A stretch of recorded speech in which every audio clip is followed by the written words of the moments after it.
everyone. Great to be here, not cooped up indoors, and great to see you, Jo and Darcy. Awesome to see you, Jack. And the kids are back at school, which the parents are breathing a sigh of relief, but also bracing ourselves for term 4. How did that happen? I know. It is that time of year where you really are grateful if you're lucky enough to have grandparents in your life. And my mum, Janet, my mother-in-law, Viv, we wouldn't have coped without the two of them. They've actually become great friends. They catch up outside looking after the kids. So huge thanks to my mother-in-law and my mum. Well, we are going to give the kids a little bit of attention today. And, Darcy, I knew you were going to mention the grandparents, but today we're going to take a look at the new research that will give breastfeeding mums a boost. And, Jo, you're going to lift the covers on bedwetting.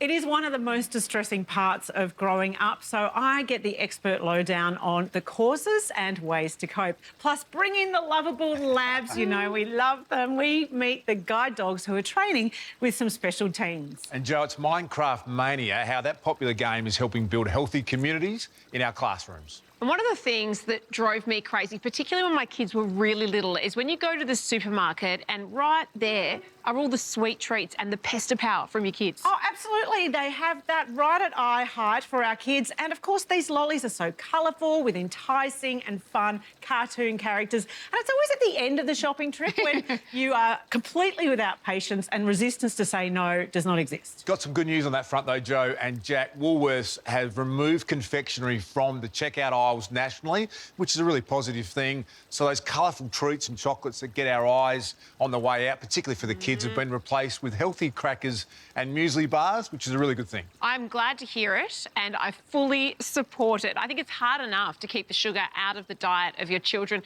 You can do it at home, you can do it at the supermarket, but what about when your kids are, say, in daycare or, indeed, with the grandparents? Well, you'll be particularly interested in this, Jack. A leading childhood nutritionist has put the Aussie childcare menu under the microscope and has found us that the high sugar content is anything but sweet. So government guidelines stipulate that children between the ages of 2 and 18 should have no more than 6 teaspoons of added sugar. I found that childcare centres can be providing anywhere from 8 teaspoons to 16 teaspoons of added sugar per day, and that equates to 8.5 kilos of added sugar per year. So when we look at where this hidden sugar is coming from, it's not coming from cakes and lollies. It's actually coming from seemingly healthy foods like pasta sauces or raisin bread, foods that some of the cooks or chefs think are healthy but actually contain a lot of these hidden sugars. In Australia, for children under 2, we say limit discretionary foods, but there's not clear guidelines, as there is in the US, that say no added sugar for children under 2, because research now shows that this can play havoc with their gut, with their behaviour and their overall health. So children in childcare centres in Australia under 2 are getting the same food as 4 or 5-year-olds. So that means if there's birthday cake, ice cream, chocolate biscuits, a 16-month-old can be getting the same food, and even from 6 months old, when they start to be introduced to solids, there's no proper baby weaning guidelines, and it's left up to the centre to determine what our babies are eating. The reasons why we are seeing this added sugar creeping into our children's diets whilst in care is because there's a lack of training. So the people that are providing the food, the educators, the cooks, even the centre directors have no nutritional training. They are also working to extreme budgets. So if you think about a budget of $2.50, $2.15 or even 65 cents per day per child, you can't really know that you're going to be getting healthy food on that kind of budget. Parents need to feel empowered. They have the right to ask questions.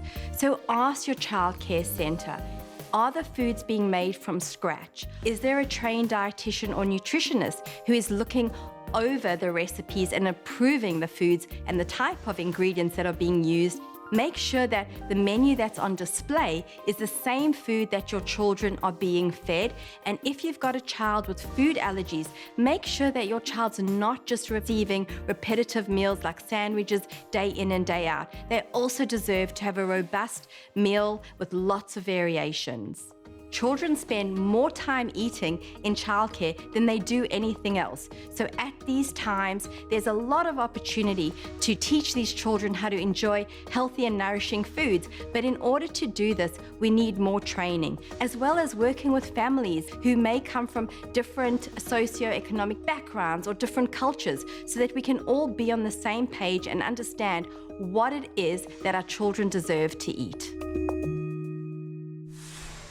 For a lot of people, what they eat is very much driven by budget, and it's difficult to go down that organic farmers market route when it's so much cheaper just to grab a quick burger. Fair point, I reckon, Jack, isn't it? I try and think about the 80-20 rule a bit in my life. Like 80% of the time, doing the best you can, live as healthy as possible, but 20%, just let it go a little bit. I think it'd be more stressful trying to be perfect all the time, so you've got to give yourself a little bit of leeway, I think. Yeah, I find it hard to get that balance, particularly when it comes to sugar, because, you know, I know that I feel better when I don't eat it, but life is so much more fun when I do. I just eat whatever. I'm not really suited to this show. I tell you what, someone who does not give one moment's thought about what she eats, and that is my Labrador, Daisy, but I don't know how she would go as an assistant dog. I can 100% agree with you. With Mike Harry, he would be a disaster. But Vision Australia has come up with a great new initiative to test if teens are ready to help raise an assistance dog. It's not extremely common, particularly in Australia, for young students, so teenagers, to be given seeing eye dogs.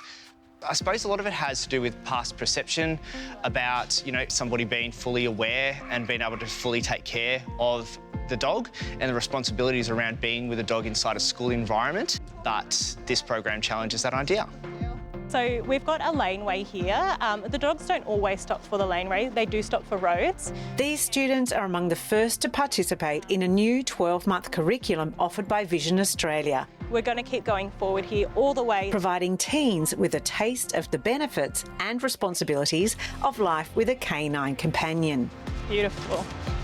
She's doing a really good job. So the Youth Seeing Eye Dog program consists of 3 main modes of service delivery. So number 1 is we meet monthly over Zoom, because these kids come from all over Australia. So there's a couple of students from New South Wales and some from regional Victoria. Their second form of delivery is they catch up with their orientation and mobility specialist in their local region. So if we're talking about road crossings in our Zoom module, they'll go out and practice making road crossings in different environments with their mobility instructor, and that's on a monthly basis. And then thirdly, where we are now, we're running 2 camps, which are an intensive camp program where the students are living for 3 days with their seeing eye dog, where they're responsible for all the maintenance of their dog. So they're learning about feeding, toileting, and just enriching their dog and making sure that they're knowing how to take care of that animal, as well as learning the skills and the mobility involved around walking and travelling as a handler would in the future. So I wanted to participate in this program because I stumble on objects a lot, and I wanted to see if a dog was right for me. I just walked with the dog, so the experience was great. I got to know Kimba, which is my dog, and it was great, and she's so good. She's super lovely. The challenges are mainly toileting the dogs, especially if they don't want to go and you're standing out in the cold for like 15 minutes. Like, come on, Gandalf, just go. And also with feeding the dogs, Gandalf especially, he gets excited for food. So you have to wait, and the dogs are trained to sit and wait, but they don't necessarily do that. So with this, it's really with your handle, standing up straight, looking ahead of you, so using your residual vision to see what might be ahead. It is a living thing, so you gotta, you know, you can't just put it everywhere you want. You gotta take care of it, feed it. But I would say the benefits outweigh the costs. Good. It's not about giving dogs to kids. This program's about giving kids an experience so they can make an informed choice in their self-determination what mobility aid is best for them. And the kids who come out of this are going to be really well equipped with the knowledge and the skills they're going to need to be successful in the future. And being a pretty new program at Seeing Eye Dogs and Vision Australia, we want to make sure that we do this right, and we set the scene for many more students to, you know, to go to dog mobility at an earlier age. Okay, good. Nice. Age is just a number, and it has nothing to do really with how mature you are. So just trust young people to do the right thing, and they probably will. Yeah, I would love to have a seeing eye dog, and this camp has really opened my eyes to it. Oh, I just love that story. And I know that we say it all the time on this show, but how much do we love our dogs? I mean, just the unconditional love. They're so intuitive and clever, and the companionship. It's just really special. Couldn't agree more, Jo. They change lives. And I think for many people, their dog is like their child in some ways. And today we are focusing on the smallest members of the community. So meet Pearl, the world record holder for the smallest dog. She's just 9 centimetres tall. And Jack, she's actually 12 centimetres long, which is about the size of a $20 note. Can you imagine that? And her owners say Pearl's a bit of a diva, and she's actually appeared on an Italian TV talent show as well. Are we sure Pearl's not a rat? Looks like a rat. She does. I'm confused. I can't imagine life without dogs, as you said, Jack. Up next, how kids are using Minecraft to build the communities of tomorrow.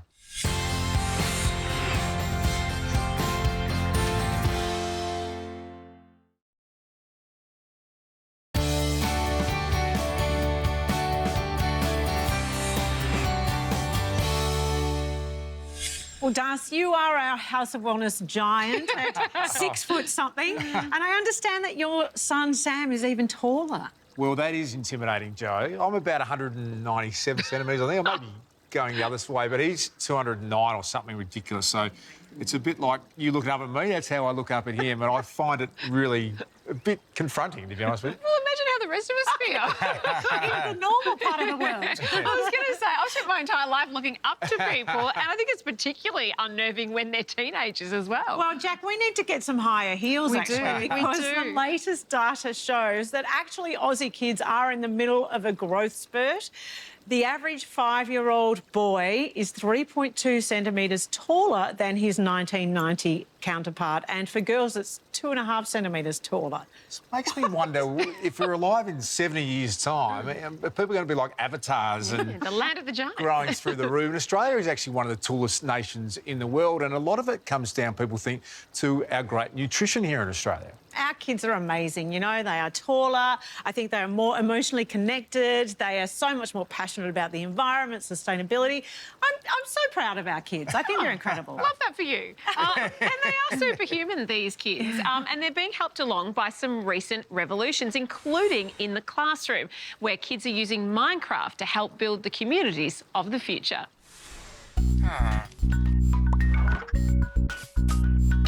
I find most parents have heard about Minecraft, more trying to get their children off their devices at home to come to dinner and stop playing Minecraft.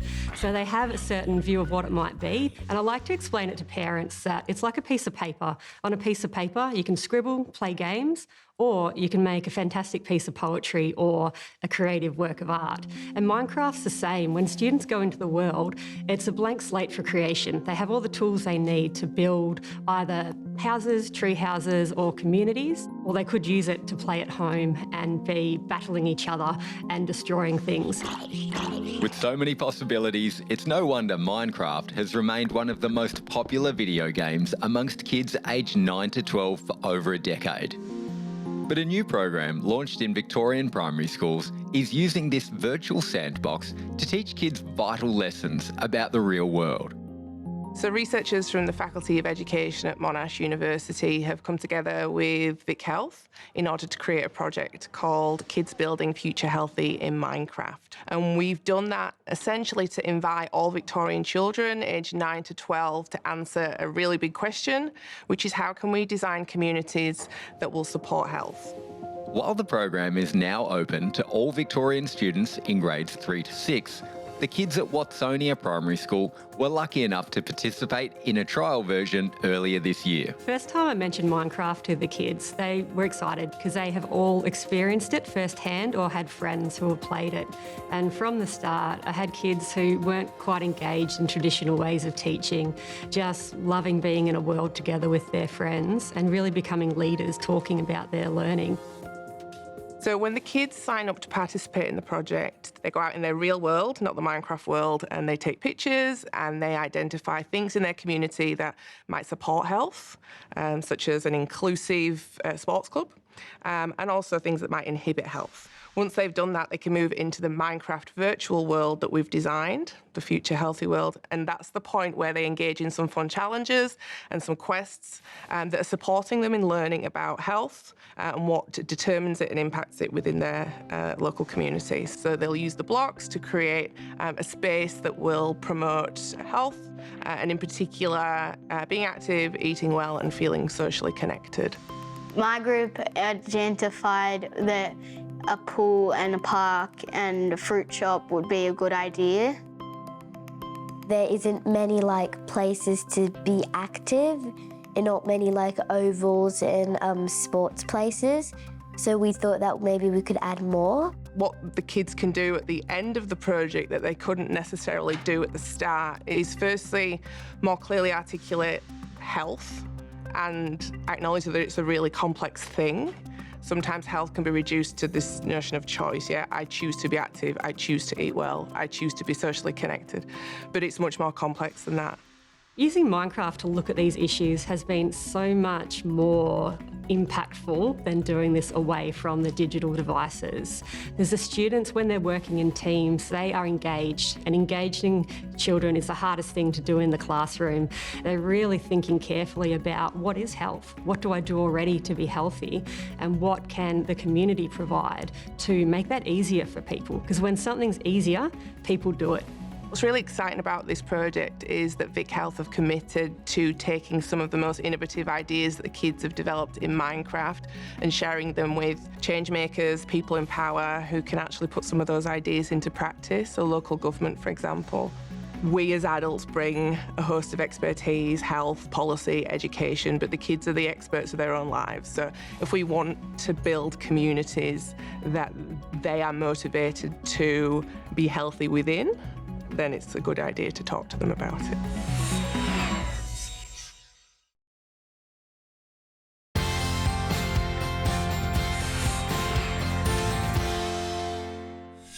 The medal moment that probably stands out the most for me would be my 100-metre freestyle at the Tokyo Olympics. That was my first individual Olympic gold medal and something that I dreamt of since I was a little girl. There's a lot of Olympic swimming in my family. Both my parents were on the Australian swim team, and my dad and my brother also has been to 2 Olympics, my uncle as well. We just loved swimming, and I think that's part of the reason I've gotten as far as I have, because it was really all about enjoyment. There's always going to be setbacks and failures and things that you kind of have to manage. Injuries, not performing when it matters, not performing the way that you want to perform at a certain competition. I think it's important to just take the time to pause afterwards and just learn from it, look forward and see what you can do better in the future. Cetaphil's Face the World campaign is all about embracing life's setbacks and showing resilience no matter what life throws at you. I am one of 7 Australian sportswomen chosen as part of Team Cetaphil. I want to inspire girls to go after their dreams, whatever they are, and to work really hard for them and just believe in themselves. 70% of women report having sensitive skin but still want to achieve an even and radiant complexion. Thankfully, the new Cetaphil Bright Healthy Radiance range provides the best of both worlds. Key ingredients include Cetaphil's Gentle Bright technology, an innovative blend of sea daffodil to reduce the appearance of dark spots, and skin brightening niacinamide for a more even skin tone. The range is heroed by the Bright Healthy Radiance Perfecting Serum, which has the added benefits of antioxidant C to reduce the appearance of dark spots in as fast as 14 days. With the Paris Olympics being only 10 months away, I am preparing pretty hard and just excited to see what I'm capable of there.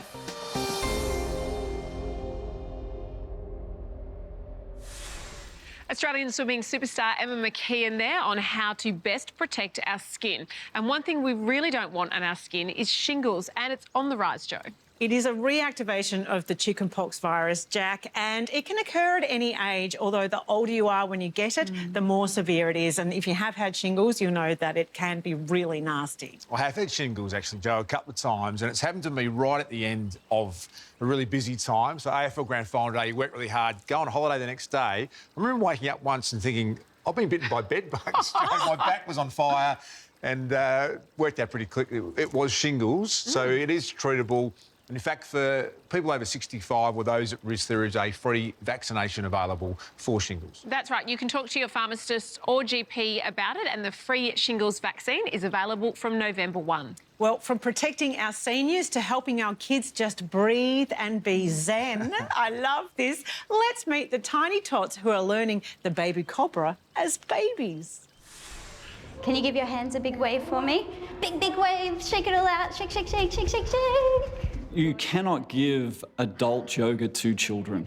Like, it's just not going to work. So what our teachers do is, you know, they incorporate games, storytelling, they make it engaging, they make it really fun. You know, kids have a very short attention span. So when you have great teachers like we do, they know the things to get the children engaged, get them locked in, then they start to pay attention, and that's when all the benefits come. So yes, you definitely can't teach a vinyasa class to a bunch of 1 to 5-year-olds. Hands ready? Open, shut them. Open, shut them. So I've been teaching kids yoga since 2019, and I got into it just because purely passion. I love teaching kids ways that they can regulate their nervous systems. There's lots of strengthening and flexibility that we work with, and at the end of the day, it's just fun too. Fingers ready? Give them a little wriggle. I've found that probably the 4 to 5-year-olds start to really engage, but I've had babies in the nursery rooms be fully all eyes on and fully present with me while I'm in the space. Let's count to 3. Big breath in. 1. I don't think I did expect such a positive response to start off with, because, you know, the whole stigma is, oh, children doing yoga, how are they going to understand? They're not going to know. But seeing the teachers really making it child-centred, child-focused, it's, yeah, incredible, and I'm not surprised that they are all engaged and love the program. We're going to shake, shake, shake our feelings out. Shake, shake, shake our feelings out. One thing I have noticed with the children when they do finish a yoga session is that they're more engaged, they're more regulated, able to concentrate more in an experience better that they may not have before doing the session. Show me your big eagle wings. You know, I have my own yoga studio in Brisbane, and I'm a big meditator and breathwork person. And I understood the benefits that I got, and I started to think, you know, if I'm getting these benefits, and I didn't start yoga until I was mid-40s, if I'm getting these benefits now, what would happen if we started doing things like this from the earliest of ages? And then we were really fortunate because the head office of Imagine Early Learning had reached out to us, and they said, we'd really like to do some kids yoga in our centres. Is that something you can do? And I said, we can definitely do that.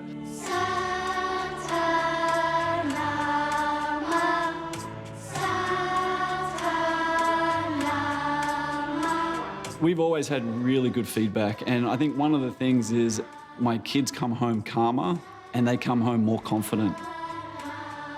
You know, I'm not one for governments telling you what to do, but I think if you could have yoga all through childcare, and then that led on to primary school, and then that led on to high school, just dealing, if you've been doing yoga for 10, 15 years before you finish your high school, then you're going to be better equipped to deal with the situations that are going on in the world. So giving people the tools and starting that in childcare, then going to primary school, then high school, I just think it's just something that should really be looked at and seriously focused on.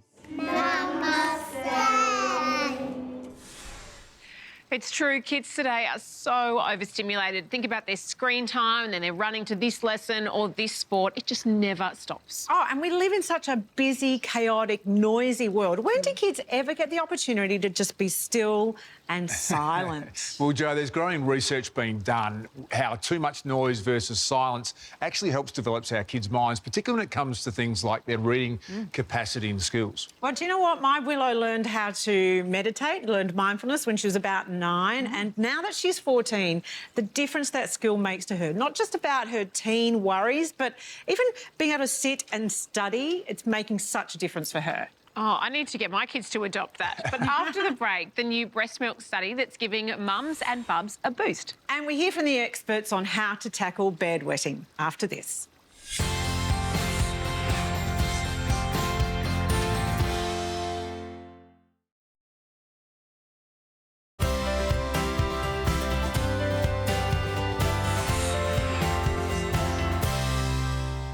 We are fully supportive on the House of Wellness here of any story that helps support people quit smoking, Joe and Jack. And here is one for you. A Melbourne University study has shown that kids of parents who smoke or have asthma are much more likely to develop sleep apnea when they're adults themselves. And Darcy, not much is known about childhood sleep apnea, so this is being hailed as a big breakthrough that is going to help future research. Sleep apnea includes loud snoring, disrupted nights, and of course a whole lot of stress. And I think the thing parents most want is just that uninterrupted night's sleep. Oh, well, absolutely. But sometimes that midnight cry or that little sad face due to a nighttime accident is unavoidable. So we caught up with the expert who can help us take the nightmare out of bedwetting. Eva, how common is bedwetting? It's more common than you think. It's approximately 1 out of 5 5-year-olds and 1 out of 10 10-year-olds. And even the adults are bedwetters, about 1 to 2%, but probably underreported because people don't talk about it. And from your experience, is there one common cause? No, it can be a variety of causes. For children, it can be family history. If you have a parent that is a bedwetter, it's very likely that you are a bedwetter, and if both parents are bedwetters in the past, it's probably more likely that you are. And it can also be bladder capacity. The bladder is not, big enough, or the bladder produces too much urine, or you don't have the brain-bladder connection. So kids can sometimes be referred to as deep sleepers. So for them, they don't really understand that when it's time to go, they should wake up. They just let go and wet the bed. So quite a few reasons why you're a bedwetter. And what do you find is the response from parents? I think when you get up to the school age, if you're not dry by then, it can be stressful for the parents. But also as the kids grow a bit older, they become more aware. So it can be very stressful for a child if it's time to go to a sleepover or a school camp. A child can be afraid or anxious about being bullied about the bedwetting. So a parent, always trying to find a solution for the child. What should I do? How can I, help my child so he can actually attend the activities with all the other kids without being stressed? And I imagine for parents managing it just practically, it's quite challenging.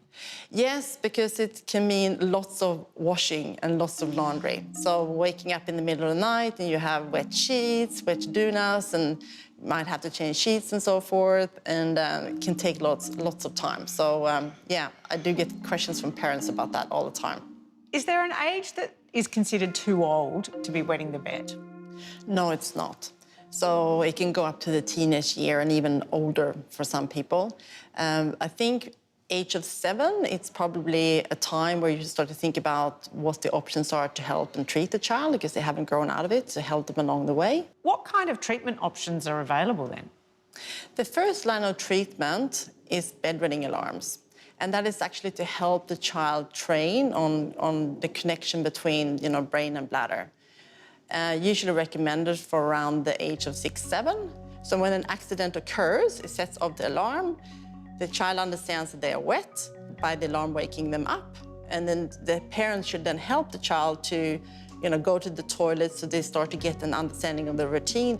And this can take time. It can take 4 weeks, it can take 4 months. So you have to be persistent, you have to, keep motivated. Both parent and child should keep motivated.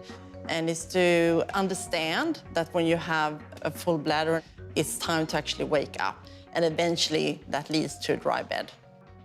And what are the success rates?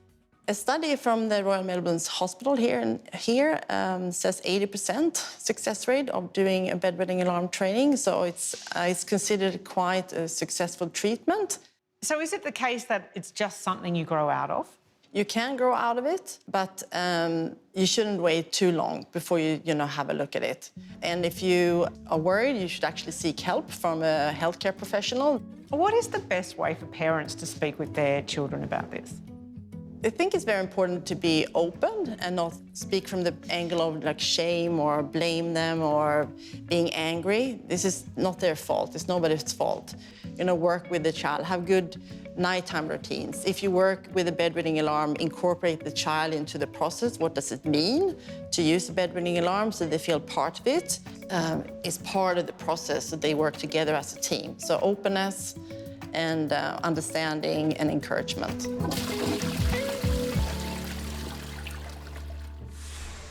Jo, when it comes to breastfeeding, I feel like everyone has an opinion and all new mums are under a lot of pressure. Absolutely, and at a time when there are so many challenges, like having a baby is hard, and then you layer that on top. True. Yeah. I know. I think for me, I had one child that I breastfed and one child that I only breastfed for 2 weeks because I went straight back to work. Well, we hear that phrase, breast is best, but it's just not achievable for all women. You're so right, Jo. There is a landmark study done right here in Australia into breast milk that could benefit all mums and bubs. I think people are really surprised to know that we don't know a lot about the composition of breast milk, what exactly is in it, and probably most importantly, how is it providing the newborn with the healthiest start at life. So we really wanted to dig into the mechanisms, the really basic fundamental science of what is in breast milk and how could that maybe be making people healthier. When we look at the composition of fats in breast milk compared to infant formula samples or in animal milks, we see huge differences in the total fat composition. And so when we look down into all of the different species of fats, we can see in particular there are ether lipids, which are much higher in breast milk compared to formula, for example. And we know that those have really important bioactive roles. It's really exciting to us that we've seen these ether lipids, for example, in really high amounts in breast milk, because we know about all the really critical roles that they have in human health, in protecting the heart and in other diseases and disease risk. So we hope this means that they are protecting the infant through similar mechanisms as well. The fact that we don't see a number of these potentially bioactive fat species in infant formula is a great next stage for our work when we're looking at the potential roles that those lipids have, and then looking at how we can add them to infant formulas, for example, or even how we could provide them to a mother to increase the amount she has in her breast milk. I think it's really important for us to support women when possible for breastfeeding. It's really important for us to support them in our workplaces, in our family lives with our friends, but it's also really important to remember that it's just not possible for everyone, and hopefully in the future formula will match breast milk as best as possible. So if you are considering it, if you want to, if you are able, then of course we really encourage breastfeeding your newborn.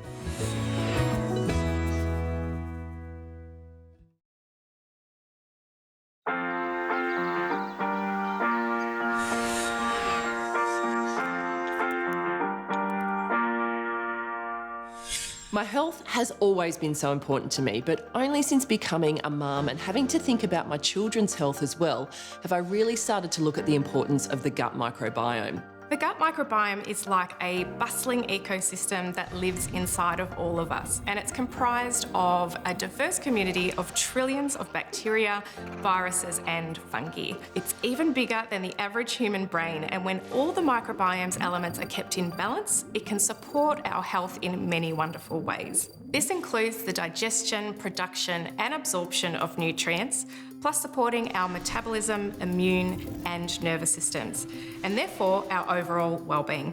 Thankfully, there's a lot we can do to help maintain a healthy microbiome. Eating vegetables, especially leafy greens, cutting out sugar, exercising regularly, getting a good night's sleep are just some of the things that help to keep our microbiome happy. Life-Space probiotics contain a diverse range of beneficial bacteria to support your gut microbiome. Now, depending on the strain and strength, they may unlock benefits for individuals across different stages of life, including babies, children and adults, all the way through to 60+ years. Not all probiotics are the same, and that's why it's important to understand which is right for your needs. For adults who want to supplement with a daily multi-strain probiotic, LifeSpace has a few options. The LifeSpace Broad Spectrum Probiotic has 15 bacterial strains and contains 32 billion live probiotics inside every capsule to support everyday health and well-being. There's the Double Strength Probiotic with 64 billion live probiotics in each capsule. It helps restore beneficial gut bacteria and assists with maintaining digestive and immune system health. And finally, the LifeSpace Triple Strength Probiotic with the highest CFU count in the range. It features 96 billion live probiotics and helps support healthy gastrointestinal system function and healthy bowel function. Additionally, it supports the healthy mucus lining of the digestive system. And if you're not quite sure which probiotic best suits your needs, you can take the personalised probiotic quiz on the LifeSpace website to find out. All probiotics come with a live bacteria guarantee and no refrigeration is required.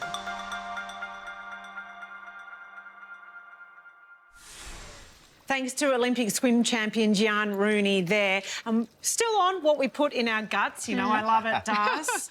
It's just come out that 1 in 7 adults and 1 in 8 children could be addicted to ultra-processed foods. So we're talking pizza, ice cream, fizzy drinks. Well, there's no surprises there, Joe, and research coming through from 36 different countries that shows that people that are addicted to junk food or ultra-processed food are matching the same criteria as those that have a substance abuse disorder. How bad's that? That's exactly right. So this includes withdrawal symptoms, intense cravings, and just keeping on eating it even though you know it's bad for you. And there are now calls for some ultra-processed foods to be labelled as addictive. I really wonder what impact that will have, though, because is it an addiction that people take seriously? Is it better that we educate exactly the impact on our bodies when we eat so much of it? I wonder. Well, I think when it comes to our kids, the way we can get them inspired to cook is to get them in the kitchen. So here's Hines and Zoe with some frozen summer goodness that's chock full of fun. We've all either had those kids or been those kids that have whinged, "Mum, Dad, I'm hungry." Isn't that right, Zoe? Oh, you couldn't be more right, Lukey. It's either like after sport, or it's when you pick them up from school, or it's when you drop them after school. It's when they go to bed. I get it. I get it. It can be exhausting. That is why today we are going to whip up some delicious, healthy kids' treats. My Bangin' Banana Pops hit the bill in 2 ways, because not only are they fun to make with kids, they're deceivingly good for them too. Disguising healthy foods as treats, pure genius. I'm also going down that path with my strawberry avocado icebox. Fun and colourful is key, and when it comes to health, I'm using bananas because they're loaded with nutrients, fantastic for bone health, cognition, energy, and also keeping kids feeling fuller for longer. They certainly are nature's power bars. Now, while I love your choice of toppings, if your child has a nut allergy, simply swap out the peanuts for things like oats or seeds. Great advice. Now, run me through your ice blocks, because to me, they look like summer in food form.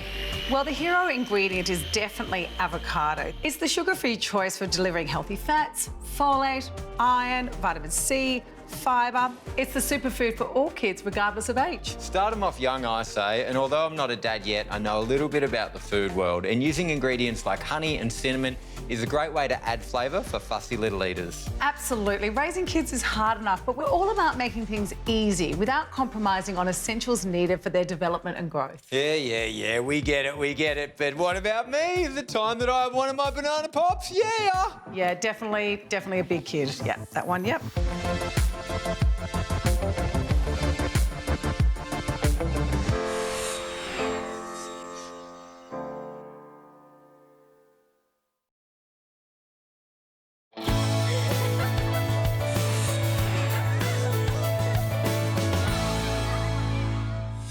Around 18% of the Australian population suffers from allergic rhinitis, more commonly known as hay fever. It's a type of allergic reaction that typically affects the eyes, ears, sinus and throat. Symptoms occur when the body's immune system overreacts to something harmless like dust mites in the house, our beloved pets, or what we typically associate with hay fever, pollens. Whilst airborne grass pollens are at their peak at this time of the year, the fact is, hay fever can happen at any time. Those suffering allergic rhinitis may experience one or many symptoms: itchy, stuffy, runny nose, frequent sneezing, itchy, watery eyes, or a condition called urticaria, red itchy bumps, or a welt-like rash that can appear randomly anywhere on the body.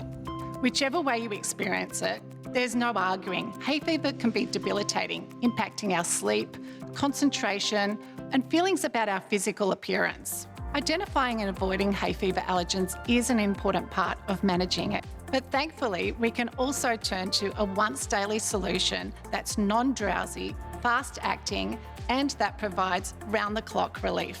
Unfortunately for many of us, it's very difficult to avoid hay fever allergens completely. Do we want a life of no pets, not being outside? It's impossible, right?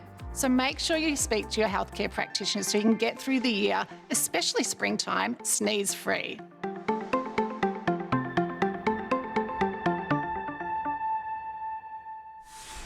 Well, it's been enjoyable today focusing on kids on the House of Wellness, Joe and Jack, and a reminder to me, you're never too old to learn and have fun. I'll tell you what, going back to my childhood, the thing I miss the most is waking up Saturday morning knowing you had sport on, cricket or footy, just the joy of going out playing with your mates. I miss that. Oh, that's so cute. Not surprising for me. Not at all surprising. I miss the timelessness of being a kid and being totally immersed in your fantasy game, and it could last all day, and it didn't even feel like time existed. I loved that.